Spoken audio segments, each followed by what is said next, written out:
માંજલપુર વિધાનસભા પેટા ચૂંટણીને લઈને રાજકીય ચહેલપહેલ તેજ બની છે। ભાજપ બાદ હવે કોંગ્રેસે પણ ચૂંટણી મેદાનમાં પોતાની સક્રિયતા વધારી છે। આજે કોંગ્રેસના ઉમેદવાર ભીખાભાઈ રબારીએ જિલ્લા ચૂંટણી અધિકારી સમક્ષ ઉમેદવારી પત્ર દાખલ કર્યું હતું। માંજલપુર વિધાનસભા પેટા ચૂંટણી માટે કોંગ્રેસના ઉમેદવાર ભીખાભાઈ રબારીએ આજે સત્તાવાર રીતે ઉમેદવારી પત્ર ભર્યું છે।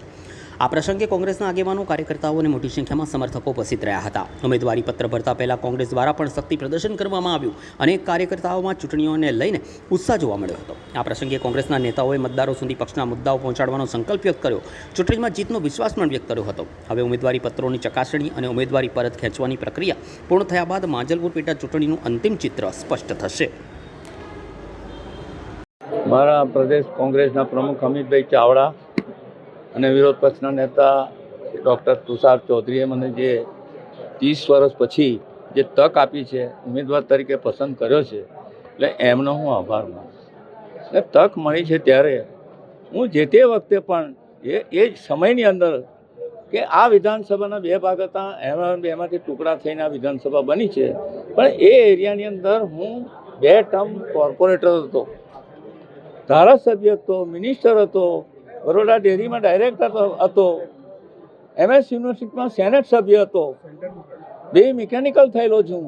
એટલે તે વખતે મારું ઉદ્યોગ ખાતું, વીજળી ખાતું જે મળ્યું એમાંથી જે ખાસ કરીને ગરીબલક્ષી મધ્યમ વર્ગની જે યોજનાઓ હતી મેં મૂકેલી છે। આ મોદી સાહેબ લોન મેળા કરે છે, એ જમાનામાં ઉદ્યોગ મંત્રી તરીકે મેં લોન મેળા કર્યા છે, એ ઇતિહાસ છે આખો। અને વીજળીની બાબતમાં પણ આ રાજ્યને સ્વાયત્ત બનાવ્યું હતું। તે વખતે વીજળીના જે થર્મલ પાવર સ્ટેશનો હતા, કોલ બેઝ હતા, કોલસાથી 40%થી પ્લાન્ટ લોડ ફેક્ટર કામ કરતો હતો, એને ગેસ બેઝમાં કન્વર્ટ કર્યું આખા રાજ્યમાં। એટલે વીજળીના આખા દેશમાં પ્રથમ નંબરના સ્થાન પર આવ્યો છે।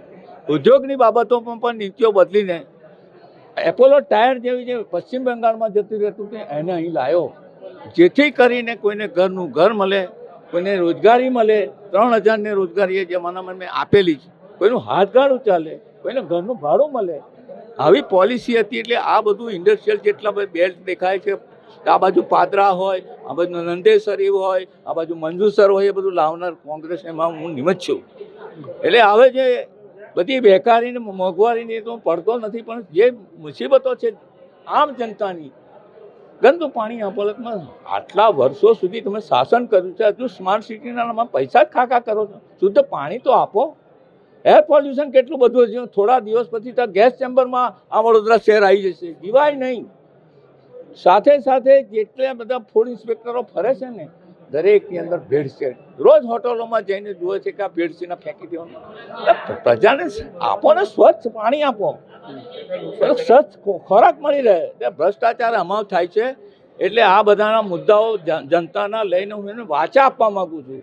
બધા જ ભાજપવાળા છે, ધારાસભ્યો, એક તક મને આપો, જેથી કરીને આ જનતાનો હું એનો સાક્ષી બનું, એનો અવાજ બનું। એના માટે વિનંતી કરું છું જનતાને કે તક આપો।